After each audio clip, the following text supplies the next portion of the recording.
বেপরোয়া বাস চালানোর বিরুদ্ধে কড়া ব্যবস্থা গ্রহণের দাবিতে শনিবার আরামবাগ থানায় দেখা করলেন আইএসএফের হুগলি জেলা যুগ্ম সম্পাদক শেখ সাদ্দাম হোসেন সহ অন্যান্যরা।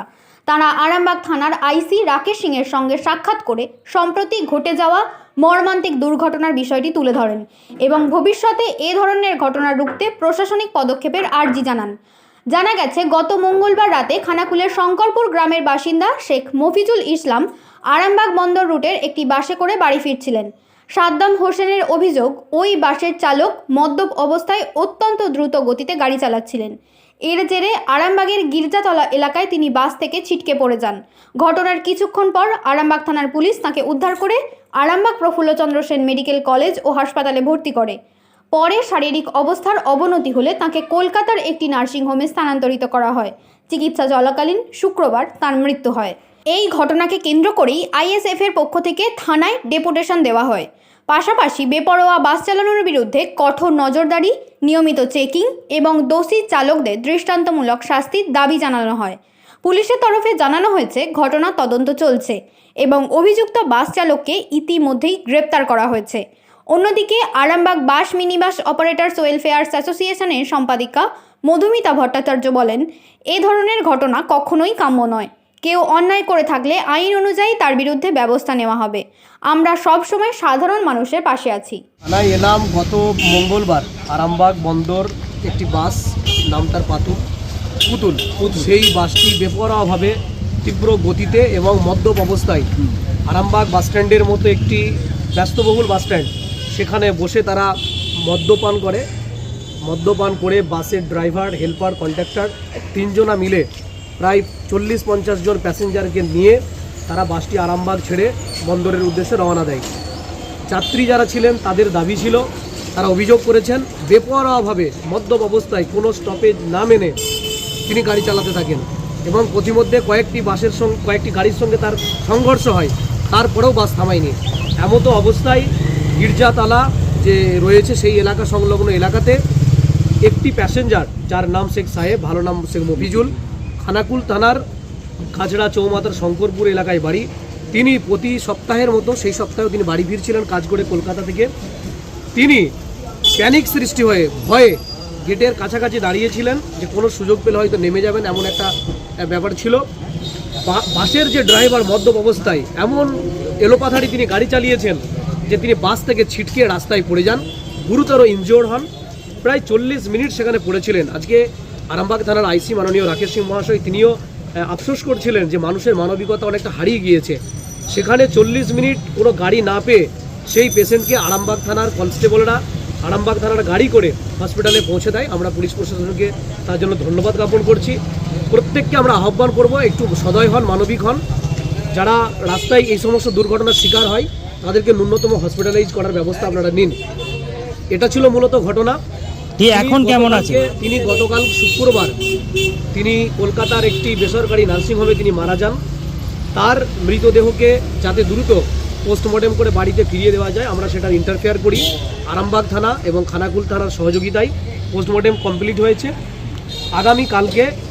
গতকালকে তার পোস্টমর্টেম হয়েছে, আজকে তার দেহ সম্পূর্ণ হয়ে বাড়ি আসবে এবং যেটা নিয়ম নীতি রয়েছে সেই অনুযায়ী। সেই কারণে কি আরামবাগ থানার আইসির সঙ্গে দেখা করলেন? আরামবাগ থানার আইসির সঙ্গে দেখা করার মূলত কারণ ছিল, পরিবার দাবি করেছিলেন যে আমরা গত 19 তারিখে আমরা একটি লিখিত অভিযোগ জানাতে যাই, পুলিশ প্রশাসন টালবাহানা করে, তাদের সঙ্গে ভালো ব্যবহার না করে, আপনার অভিযোগপত্র না নিয়ে, রিসিভপত্র না দিয়ে কোনো রকম একটা দায় সারা গোছের তাদেরকে করে দেওয়া হয়।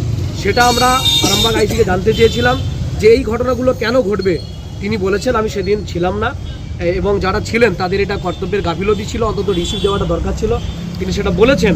আমরা সে কারণেই এসেছিলাম যে পুলিশ প্রশাসন সমাজের রক্ষক, তারা প্রত্যেকটি ঘটনাকে ইগনোর করে চলে যাওয়া এবং সদর্থক ভূমিকা পালন না করা, এগুলো যাতে না হয়, বারবার আমাদেরকে থানাতে যেন না আসতে হয়, প্রত্যেকটি নাগরিককে সমান চোখে দেখা হোক এবং প্রত্যেকের অসুবিধা যখন তৈরি হয়, সমস্যা তৈরি হয়, তাদেরকে সেই ট্রিট দেওয়া হোক, এই দাবি নিয়ে আমরা মূলত থানায় এসেছিলাম। যিনি মারা গেছেন এফআইআর কপি দেওয়া হয়েছে এবং কেস স্টার্ট করে দেওয়া হয়েছে। যিনি মারা গেছেন কি করতেন উনি প্রেসের কাজ করতেন, আয়রনের কাজ করতেন কলকাতায়।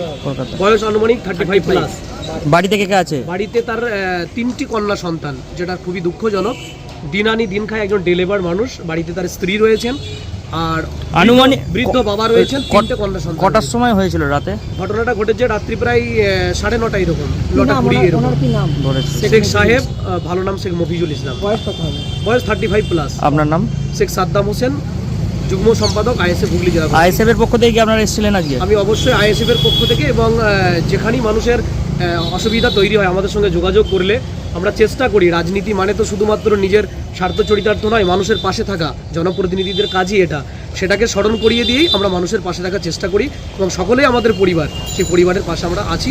আগামীতেও যত রকমের সহযোগিতা লাগবে আমরা থাকবো। বাস চালককে লিস্ট করেছে। আমরা গতকাল পরিবারের সঙ্গে যখন রাত্রিতে কথা বলছিলাম, আমাদের কাছে অভিযোগ করেন একজন বাস যাত্রী যে যিনি বাস চালক তিনি বহাল তবিয়তে ঘুরে বেড়াচ্ছেন।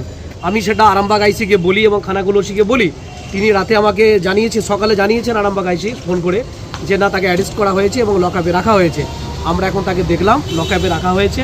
অ্যারেস্ট না করা হলে আমরা তার বিরুদ্ধে ব্যবস্থা নিতাম। অ্যারেস্ট শুধু করে রাখলেই হবে না, আরামবাগে যিনি বাস অ্যাসোসিয়েশনে যিনি মধুমিতা দিয়ে রয়েছেন তার সঙ্গেও কথা হয়েছে। আগামীকাল বাস ইউনিয়নের সঙ্গে আমাদের বৈঠক রয়েছে। আগামীকাল সন্ধ্যা 7টায় আমরা বিস্তারিত কথা আগামীকালকে তাদের সঙ্গে আলোচনা করে জানাবো। দেখুন, ওনারা এসেছিলেন, আমাদের সাথে কথা হয়েছে থানাতেই। ওনারা কিন্তু কোনোরকম কোনো খারাপ আচরণ আমাদের সাথে করেননি, কোনো ক্ষোভ বিক্ষোভও দেখাননি।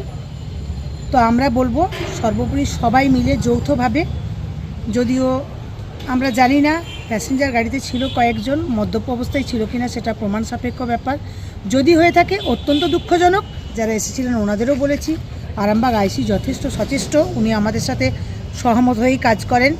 তো সবাই মিলে আমরা বলেছি ওদের যে আমাদের কন্ট্যাক্ট নাম্বার দেওয়া আছে অ্যাসোসিয়েশনের, কোনোরকম যদি কোথাও দেখা যায় যে কোনো গাড়ির চালক মদ্যপ অবস্থায় গাড়ি চালাচ্ছে, ইমিডিয়েট সেই গাড়ির নাম্বার তুলে নিয়ে ভিডিও করে যেন আমাদের অ্যাসোসিয়েশনের দপ্তরে পাঠানো হয়, এবং আমরা সেটা আইসিকে ফরওয়ার্ড করব। প্রশাসনিকভাবে যা তৎপরতা দেখানোর বা যা আইনি পদক্ষেপ নেওয়ার ওনারা নেবেন।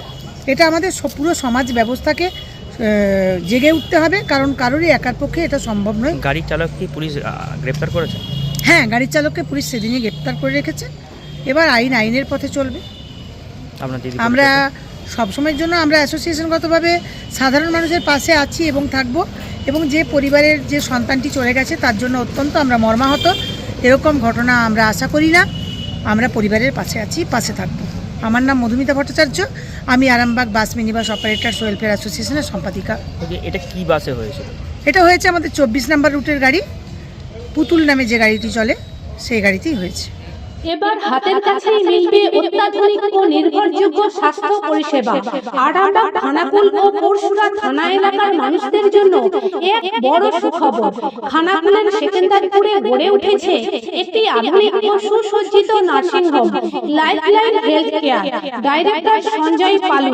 এই নার্সিং হোমে রয়েছে 24 ঘন্টা রোগী দেখানোর ও ভর্তি করার সুব্যবস্থা। সঙ্গে রয়েছে বিনামূল্যে অ্যাম্বুলেন্স পরিষেবা। অভিজ্ঞ পরিষেবা ও যত্নশীল ব্যবস্থাপনায় আপনার সুস্থতার নির্ভরযোগ্য ঠিকানা লাইফলাইন হেলথ কেয়ার।